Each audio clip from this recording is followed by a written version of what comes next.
Yaani mimi nikajikakamua, nikajikaza kisabuni, nikajitia msamba, nikajitia. Okay, si hiyo inasema gwaje. Okay, point ni nilijituma yangu yote. Usiku wa manane mimi nikaamua wacha ni text Rashi.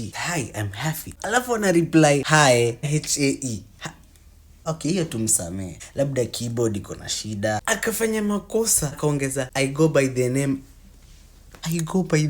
Unaenda wapi? Mimi nimejileta, nimekudedi. Na kuja kutext niambia I go by the name. Acha kuenda ati I go by the acha kuenda. Lakini juna kuaga mzuri nikamwonyesha tu hata kuna kitu mbaya umefanya. Okay, si juna kuaga mzuri juna mdai.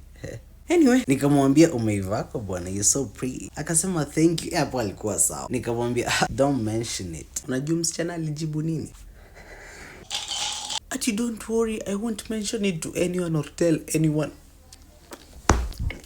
Yaani ito type yangu. Huyu ndo mtu anafanya nisikie butterflies kwa tumbo.